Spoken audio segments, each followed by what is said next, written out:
proudest day and the proudest time in the seat of a rally car, because that day and that hour and those minutes, I got the bit between my teeth.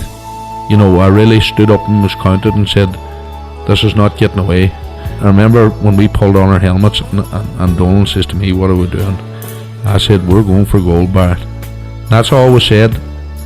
I can still picture that run. That was just the best run ever.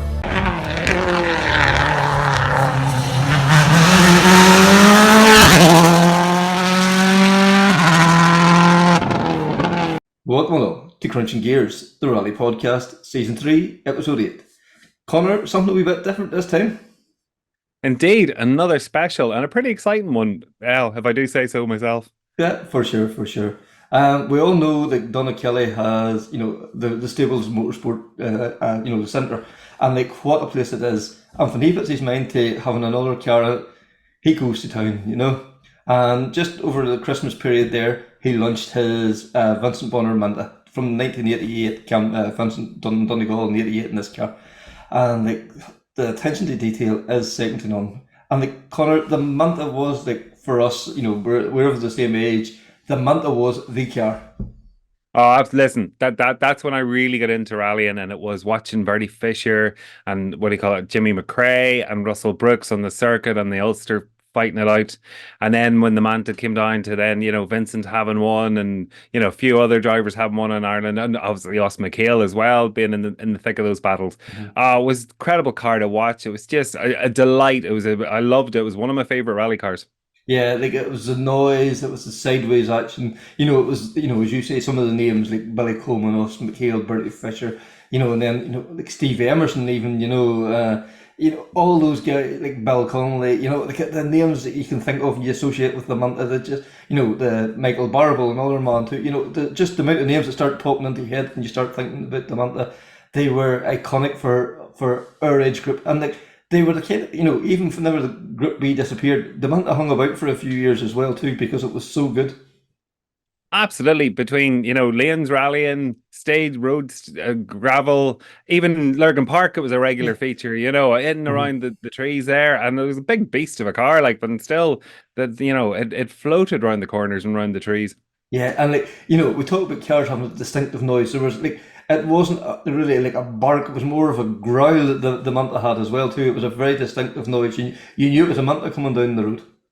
You did, yeah, very distinctive sound. It was lovely. The only other car I can think around that time it would be as distinctive would have been, the 240 RS, especially in the forests and stuff. But yeah, the Manta, when I think back on it, and I've forgotten about Billy Coleman obviously as well. And then when you think of watching it on the TV in the Rothmans colours, in the hands of Henry Toivonen and stuff, it was a fabulous car. As I say, we could start rhyming off names, Panty Rickle, Ari Vatanen, go here. We could go on and on and on. But like this car, the car that's been rebuilt, like 5.5 years it took to get this to this level, and it is exceptional. There's no real word to describe this. The attention to detail, every nut and bolt is just perfect in this car. It really is amazing, and I highly recommend anyone that gets an opportunity to go and get a look at this car, So, this is just a video trying to capture some of the emotion from the day. First of all, we'll hear from Donna as he unveils the car, then we'll hear from Vincent and Rory when they're in the car, and then we'll get a wee bit more of a better chat with the main protagonists. Rory talks to us, then the guys that built the car, Paul Murphy, then Norman Burns and his son, and then we'll hear from, John Bonner, Vincent's son, just what the Manta meant to him and the family, and then, we'll hear from Donna himself, and then finally Vincent, after, a couple of hours later, we caught up with him because the emotions was running so high just at the time of the lunch and all too.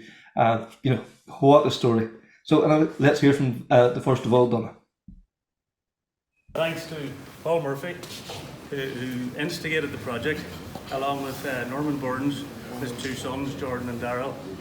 The work that's gone into this is just unbelievable.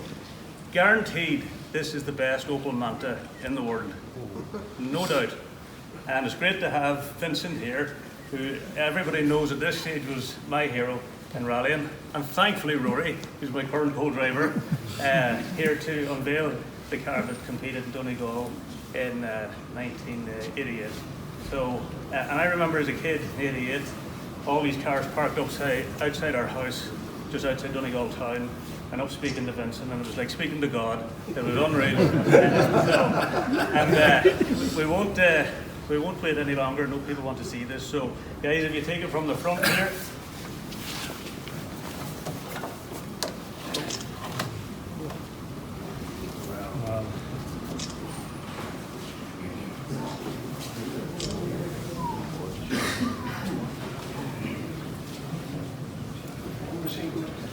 There she is.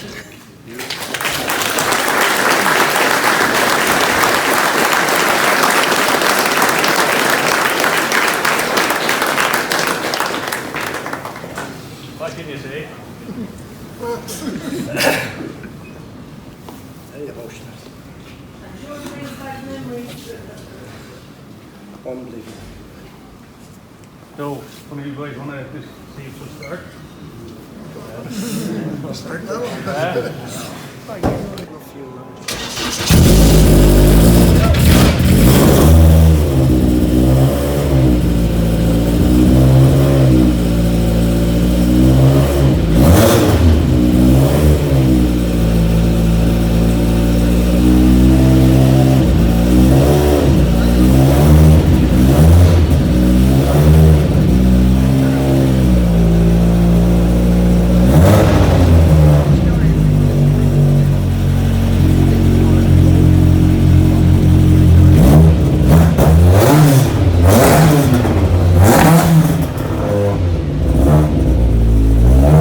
You're sitting in this Manta. What can we say?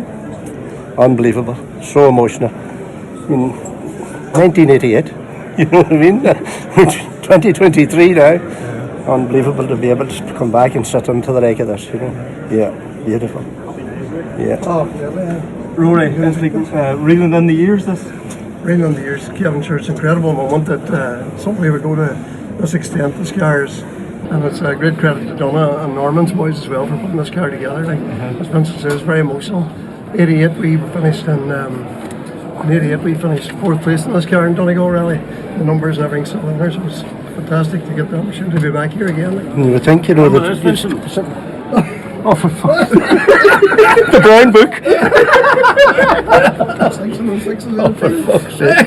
Opel 400. Exactly. That was the stroke. Look at this. My God. The original book.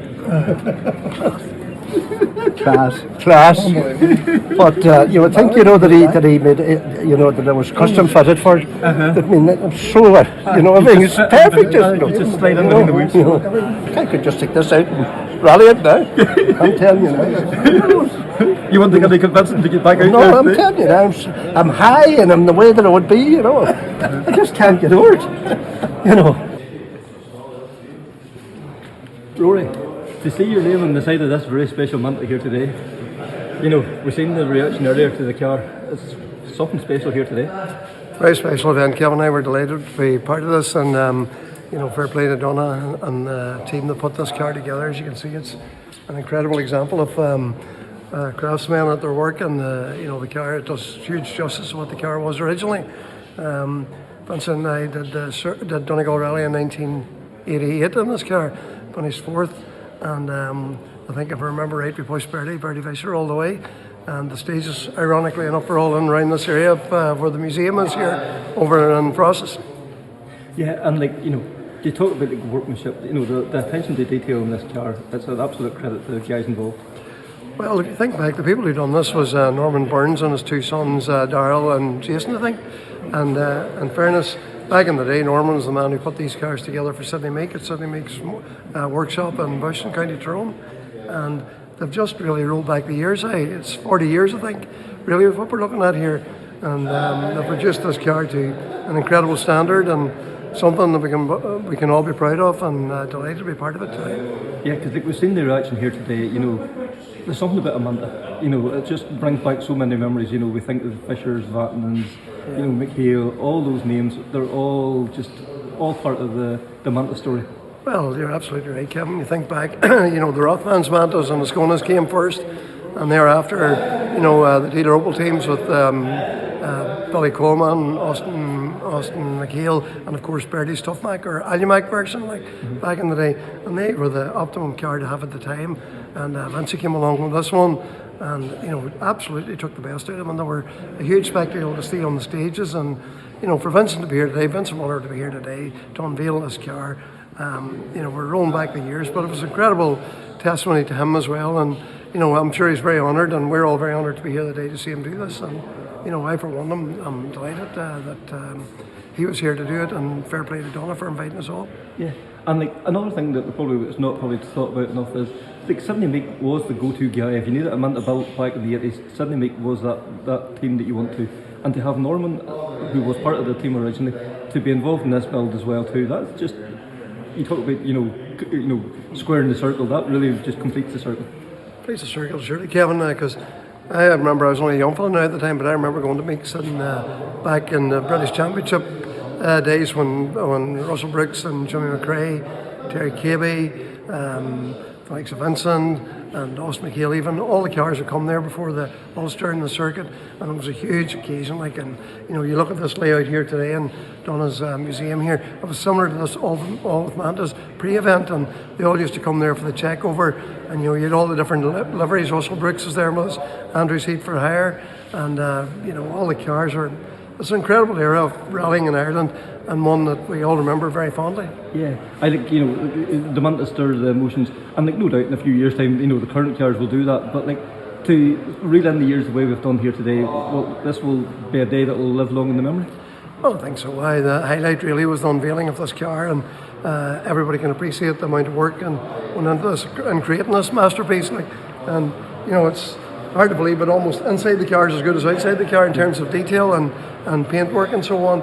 And it's not very often we get an occasion like this, and it's great that so many people turned up, and we're afforded the opportunity to be here, and also appreciate all the other cars that are here. But this is a unique thing we have here in Donegal, and huge credit to Donna for having the facility here, and inviting people along to come and appreciate the history of rally and motorsport throughout the years. To me, it's an incredible thing to have in our very small part of Ireland, and something we're all very much proud of. So, Paul, we're here at the launch of the Vincent Bonner Manta 400. You were helping the restoration of this car. Yes, from when did we start? 2017. Found the shell. Donna started to get interested in it, and I suppose it's been.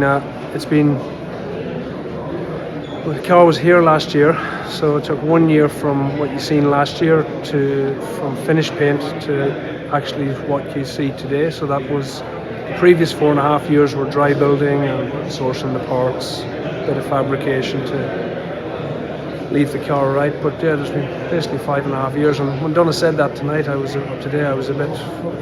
Really, is it 5.5 years? It is. It's 5.5, maybe 6 years. Yeah, and it has been a real labour of love. The attention to detail has went into that car. Yeah. From yourself, from the Burns family, from Donna himself as well. Yeah, there's been a lot of input into it. It's all right looking back at pictures and that of how the Mantas were back in time, and you do see differences when you look back. And it was never probably right to say that there was never two Mantas ever built the same. But the reason Norman was brought in was because he's probably the last man around that has, there is a few others, but knows what went into a Manta when they were built at Meeks. Knows the finer detail of where things were and why things were done a certain way, and so he was definitely the right man to get to build the car from how it is now. Yeah, because back in the day, we tend to forget that Sidney Meek Motorsport were the go-to place to get a Manta built. Yeah, exactly. Yeah. They were, and I remember even ringing Sydney probably 4 or 5 years ago, just trying to get a bit of information out of him. Now, the only thing he said to me was, "I can remember nothing. I can't even remember a paint code." And to be honest, it was just even to get chatting to Sydney about them, even if he got no detail out of them, it was nice to hear what he had to say about them. And still, he still remembered them. But it was him that sort of put us in touch with Norman to, said he'd be the correct man to talk to about the Mantas, Yeah, and a Manta is not like a Mark II Escort. You know, it's No. not. You can't go and buy the parts off the shelf. No, there's not much available for them. They're definitely tricky to build. Even anybody that seems to have parts for them don't really want to let them go. They have the parts, but they don't really want to sell them. So if you can find them, you're still trying to coax the people to sell the parts. That's the other part of it. We managed to actually find some new parts, obviously some second-hand parts, but we managed to find some new parts as well, that original Manta stuff. So like the rear calipers, they were Pacific piston size for the Manta. You can use a caliper that's used on the Mark II, and it looks the same, but that is the rear calipers are the correct Manta caliper with the correct piston size, and they're brand new. So little things like that you find. Like that is the attention to detail that's went into this car. This is not just that'll do. No. It has to be right. No, it had to be right, and it's there is a lot of small detail in it. But even the co-drivers, there's a light on the co-driver's door that we seen on another car that we found. I've never seen one before. I'll probably never see one again. But that's on the car. Rear tail lights. They were quite a bit of work to find, and they weren't that cheap either. But they're the right light for the period that the car was used in, and that we used on the car. Front headlights the same. Even the Lucas fuse boxes, things like that. The tacho for the engine revs. That came out in the original car. So there's a lot of small details that help present what we have today. Yeah, and then you've seen the reaction here to the car today. Yeah, it has to do your heart good to see that. It was nice to see that, man. It was nice to see Vincent here and sitting in the car, and Rory here and sitting in the car, and it was. I think you said the car. He sat in the car and he just felt like it's how it was back in the day. It sort of, even his seating position, he was quite happy with it. And it was nice to see that, man. It's very, very nice, actually. Yeah, and then even the reaction of everybody here today, everybody's just blown away with it. It's the star of the show. Yeah, and we were standing at the back of the car just chatting, and the amount of people that came around the car and just looking at it for probably a good hour.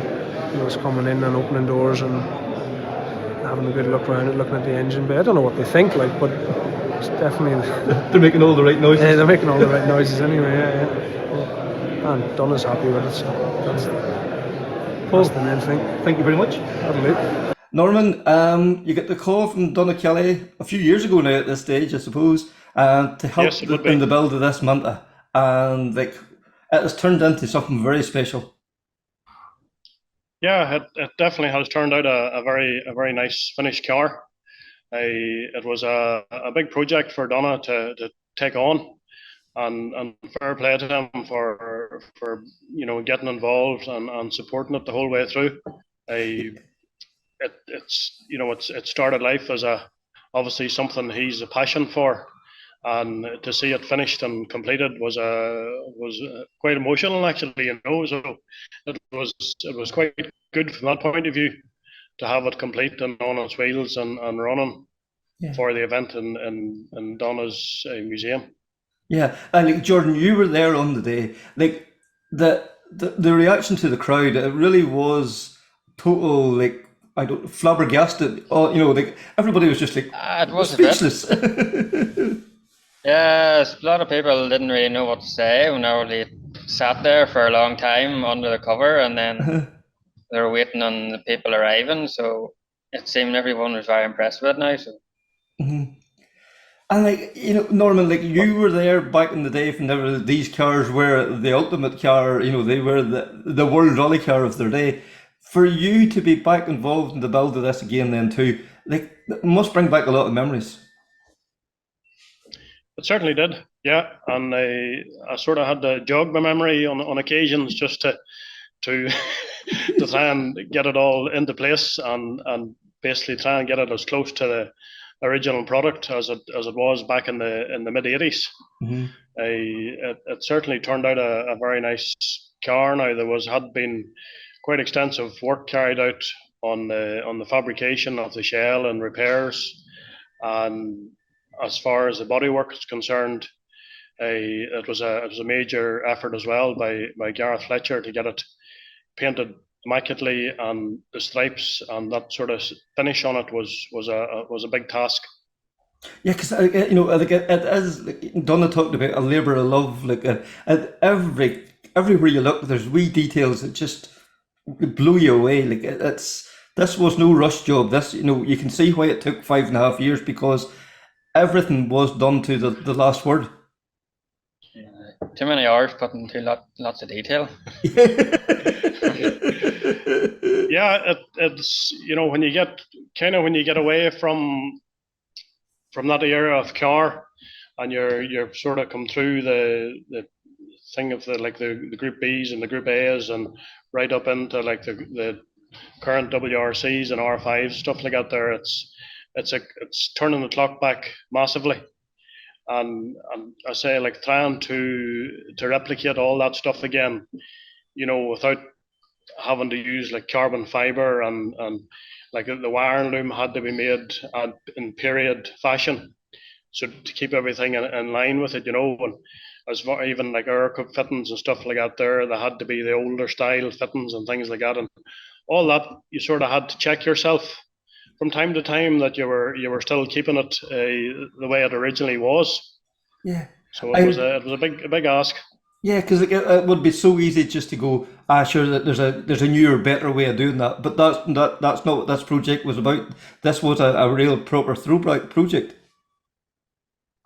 Yeah, it certainly was. It had to be done as it originally was, and you have to take your hat off to Donna for staying with it and seeing it through to the finish. When you have to turn it back in that style, nowadays it does take a bit longer to do, because obviously those certain amount of parts aren't available, and certain things are done in a different fashion. So there was a lot more time and effort put into it from our side to try and keep it sort of in period fashion. Mm-hmm.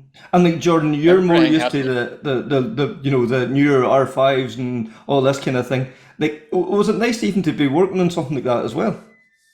Yeah, it's good to get making, even all like the aluminium parts on it. They're all just sort of handmade and custom made. Like, it's just sort of, you can near let your mind free and make them as they were type thing. So it's nice to get some working on something different. Yeah. So it is. And then to be able to tap into your dad's knowledge, like, and of what he doesn't know, like there's another there's another 5-6 guys round about too that you can tap. Like, we kind of forget, like, Sydney Mick was the go-to guy, but not only Sydney, there was that group of mechanics, and like every one of them now still has a place. And they're still either building cars or prepping cars. They're still involved in a really big way. It shows the strength and depth that come out of the bush back in the day. Yeah, that's true. There was as you say, there was a group of mechanics there that Sydney, we all come through his hands, and it had to be done in a certain fashion for Sydney. If it wasn't right, you had to start over again. Mm-hmm. And all credit to Sydney for bringing us all through that fashion, that style of work. Mm-hmm. And as you say, like, we've all found our place somewhere along the lines of motorsport further down the line. We've all went off and done different things with factory teams and WRC teams throughout the years, and like most of us would be kind of settled back home again. Mm-hmm. There is the odd still flurry here or there and everywhere, but in general, it's great to see all those lads still involved. Yeah, because this proved like what was being produced out of the bush was world class. Like, the cars were world class, the mechanics were world class, and that it's from such a small, humble garage. What flourished out of it is like, that's a story in itself. That is true. Yeah, there certainly is. Mm-hmm. Yeah, there's a lot of knowledge there that's been built up over the years, even in Sydney's workshop, and then extended on from that, like British Championship and Spanish Championship with Sydney over the years. And there's a vast amount of work done there on different aspects of cars, and everybody always were willing to help each other and advise each other on how to go about it the best way. And like Jordan, from your point of view too, like having your dad there too, and like him saying, "Oh, this was the way it was done back in the day," or we tidbits like that. It must really like blow your mind to even to get a glimpse into the stories he has. Yeah, when you see the stuff made nowadays, it's so different the way it was done back then. You obviously only had certain amount of materials you could use and resources and stuff. So it was good to see the way you can remake the cars still today in the same period fashion. Because I suppose so much of the stuff now is just off the shelf. It's opening a box and fitting the parts where you had to actually engineer parts, maybe more so back in the day. That's right. A lot of the current cars nowadays, they have all their CNC machine parts and 3D CAD machines. There's endless amount of facilities now for modern cars. But when you were building like even the Mark II Escorts, the Opel Mantas and the Skonas, and like any of the other early period cars like the Chevettes and the TR7s and all that sort of stuff, they were all hand built, right the whole way down the line, and it was great to see it coming back together again. And like, then we go back to the Manta, I suppose. Like we talked, we've spoke about the level of detail in this car. Like it's the wee like the back brakes are the proper 400 brake Manta brakes. They're not like a recreation or something that it looks the same or whatever. These are the proper ones. The headlights are the proper ones. The wee lights and the lighting up the number plate. That attention to detail, that must be an absolute pleasure for the likes of you guys to work on. That this thing has to be right. Yeah, very true. It was great to say, like, for Donna to be able to support the whole project from start to finish. Now it's been very good, but to see it done in that fashion again and back in the mid '80s era, it definitely was a very good to see it completed, and I think a lot of people appreciated the work and the effort that went into it on the day up in Donna's museum. Yeah, because like the museum itself is world class, and for something to fit in there, it has to be of like an exemplary standard that the work has to be completed to fit into such a fantastic facility. Oh, it does. It just can't be something that rolls in off the street, as you might say. So you have to put the work in to get the results. So no, it definitely sits in well with the rest of the cars now. So it just happened to sit alongside the Toyota Celica, which come out of your stable as well. one of ours as well. Yeah. You say Donna's collection now is top class. There's no question about that. Yeah, even sorry, go ahead, Jordan. It was just a bit nerving when he went and asked me to go and start it, and then I thought it wasn't going to start, so it eventually did. So yeah, and like Norman, like you mentioned the Celica there as well. Like again, that was such a a labour of love too, because like the Safari spec car, there was probably only ever maybe 3 or 4 of them ever built. So it's not the kind of thing that you can just go and there's a spec sheet for them. It's almost you had to kind of work from memory a lot from it as well. Yeah, that's true. They were like a one-off special car for Kenya. It was such a demanding event, and like there's a lot of different features on a Safari car in comparison to like a normal European car. And it was nice to see that one heading to Donna's place, because I know it's not that far away, and as you say, there was never that many of those ones built, and there certainly are a special motor. Yes, for sure. And like the month is there now. It's finished. Like I'm sure like the joy that it brought to Vincent and to Rory as well too. Like that was amazing to see as well. Jordan, you seen like Vincent is a hard man, and he was close to tears on the day. He was lost for words. I don't think he really knew what to say. I didn't know what how he meant to sort of take it.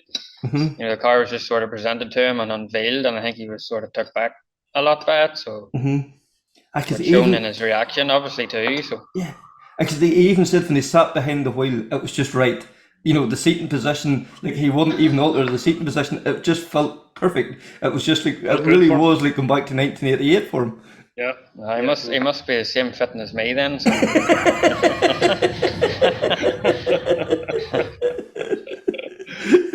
I thought Norman was going to tell us that he had still the original dimensions and all there. No, I didn't. I've lost that wee book, to be honest with you. John, we're here at the launch of the Manta and Donna's stable here. What can we say? What a car. Oh, it's unreal, you know what I mean? Words can't describe it. I've been talking to Don over the few years when he was building it, you know what I mean? But he's just exceeded expectations. It's unreal, the finish of it. It's a credit to the boys. I like the attention to detail that went into that car is second to none. Absolutely. The parts came from all over the world to make it original. It's unreal. Yeah. And like, you know, to see that, you know, the emotion in your father's face there today must have been something else. Oh, sure, brought back memories, just like come back in time. It's it's perfect. Yeah. I would talk about reeling in the years. That was just transport you back to 1988. Absolutely. You look up on the wall and the same cars on the wall from 1988, you know what I mean? It's just as was. Donna, another one of those exceptional days here in the Stables Museum. Yeah, here it was really special today, you know, and building this car has been a project now going on nearly 6 years, 5.5 years, putting the whole thing together, finding all the original parts, and the attention to detail that the likes of Paul Murphy and Norman Burns and his lads have done is just incredible, you know. Yeah, I'm even amazed just how good it is, you know, and definitely didn't come out of the factory like that 35 years ago, you know, but it's really, really special. Yeah, because like as you say, this has turned into a labour of love. Like, you know, 5.5 years, but every nut and bolt has been worth it. Yeah, absolutely, and I'm really lucky to have guys like Paul and Norman to help me on these projects, because their attention to detail is just unbelievable. It really is. Like you walk around and you're seeing things, you're going, man, that's cool, you know. So, but and I think Vincent really liked just the whole recreation and a car that was special to him. Yeah, because like, you know, it's almost 40 years for Vincent. For him to sit in behind the wheel and just, he said he immediately felt at home. Everyone was just right. Everyone was where it should be. Yeah, I think, you know, he will say that the Manta was the one car that he really loved and he felt really comfortable in, and I'd say now he's itching to get a wee spin in it, so we'll have to make that happen too. And like this car, like, you know, you talked about the attention to detail. There's nothing here in this car. The engine is the engine that Vincent used. Like things like that, it's not just, that'll do. It had to be right. Everything had to be perfect, you know, and even the silly details that the number plate lights on the back were sourced in the US because Paul wanted to get the exact lights, you know. That type of the trip meter was sourced in Australia because it had to be the right model of trip meter. It's just a map light on the door, the CB radio, everything in the car is as was in the day. So like, you know, like it's not like a Mark II Escort. You can't go to, you know, the guys at, you know, like Montgomery Motorsport or whatever and say, I'm looking for this. These cars are bespoke almost at this stage. Yeah, there's work in researching where to get the right parts. Engine was built in Germany, gearbox was in Italy, sourced brand new brakes. Actually, they were found in motor factories in Belfast. You know, but just all the small details is what makes the car. Vincent was amazed when he opened the bonnet that there actually was, you know, an Opel engine as opposed to a red top or the likes, you know, but it's everything's perfect. Yeah, because Paul was even saying, the rear brakes, they are the proper rear brakes. You could get ones that's like a recreation or ones that would fit a Mark II Escort or whatever. No, these are the Manta 400 brakes. Yeah, look, everything, you know, bolt-in cage, the whole lot, everything is as was, and that's the way we wanted to do it. And like, you know, this has been a labour of love. Will you enjoy this car now that it's here? The whole debate is, you know, do you take this car out and drive it, given just how mint it is, you know, but I think it'd be a shame not to. Yeah, I don't think maybe we'll drive it in anger, but we'll take it out and maybe get it sideways somewhere. Vincent, we've seen the emotion in you when you've seen the car when it was unveiled. Like, now we're an hour later, has it sunk in like what Donna has done here again today? I'm telling you now, you couldn't even dream about that, you know. I mean, I remember, you know, going back when you come in and look at that car, it takes you back to the time that we were rallying them along at Brooks and McRae and Vatnan and that. And it used to be Orange Sydney's, you know, before Circuit of Ireland and that. There were nothing like what that car is in there. The detail that man went to to leave that car like that. That is unbelievable now. Unbelievable. Yeah. Yeah, like, you know, the attention to detail, every little nut and bolt is proper. I was just showing himself. He probably didn't even know it till I showed it to him. The back window and the side window, the rivets are exactly in the same place on the two sides. That's how much detail that went into that. It's phenomenal. And you know, when you sit into it, and you know, I sat in there in Glacken's car, in a beautiful car and everything else. You thought it was something else. See getting in it, that's totally different. Yeah, because you said, you know, when you sat in there, you were just right. There's you no just question. It, You would think, you know, it was made for me. It was perfect. Yeah, it's really, really beautiful. Yeah. There's a tear in my eye tonight, and that's for sure. You know, I would say it wouldn't take much encouragement for you to turn the engine over and take it for a wee run. Well, what did I tell you now? I always said this, and I'm saying it this last 20 years, never again would I, you know, would Harry take his car to the garage in a man's. See, getting into that car, it's totally different. You know, where you're sitting and your driver position and where everything is beside you, you would take it out. That's all I'd say to you. You would take it out, that's So for sure. you wouldn't be hard to convince. No, not. But I would hate if he would take it out at all, to be quite honest, because he'll never leave it. He has it there now. You know, you'll have to strip it back, and you'll never get it to the way it is. You know, and see if you ever hit it or something like that. You know, the parts are not that available for them, and you know. But when you see, you know, the likes of Norman Burns, who was there back in the day, you know, the attention to detail that Norman and then Paul Murphy and all those guys involved in that, like, it's an absolute credit to them as well. What did I tell you now? You're talking about a wee country like Ireland, you know, and to think that you have that talent, you know, between that Paul Murphy and Norman and the two sons, and to come live, you know, a project like that, that's what you call a proper restoration in there. That is really, really beautiful, you know.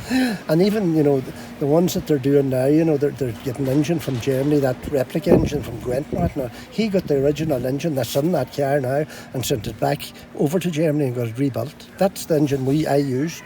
This is not this is not a made-up thing. This is the original stuff, you know what I mean? Yeah. And when I had it, he was telling me there now, when I had it, it was putting out 285 brake. That's putting out 320 now.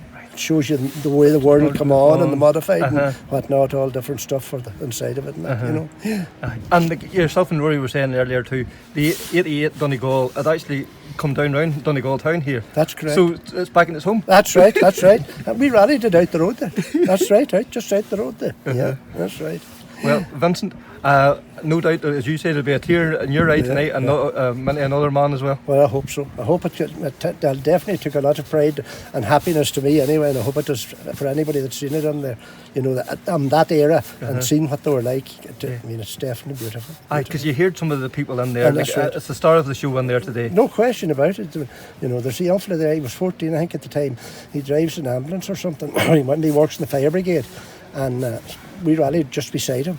And he was sitting there the day and him talking about it and whatnot, and you remember that car coming down through Graffy and all that. And that's only over the road there, you know. Yeah. Nice to make memories like that. Isn't it great altogether? You talk about it forever. It was an absolute pleasure to be there on the day to help capture some of those moments, you know, the emotion that was just in the room, unbelievable. Connor, you know, this podcast takes us to some fantastic places, and we are getting an opportunity to, you know, bring out the stories behind the story. Kevin, that's it. It's you know, being there to witness what's going on and be able to tell a tale and bring people with us. So, you know, if somebody can't be there in the day, at least they get to capture it, hopefully, or a taste of it through the podcast. Like for me, just the pure emotion of Vincent being reunited with his 1988 Donegal car, it was just incredible. For sure. So like that, I hope you just enjoyed it as much as we did, really, getting there to hear that story, you know. So could you please, you know, subscribe to the channel if you can. That's gratefully appreciated. Comment, like, all those things makes a huge difference. You keep doing what you're doing, so it's all really appreciated. So until the next time, take care, speak soon, and bye.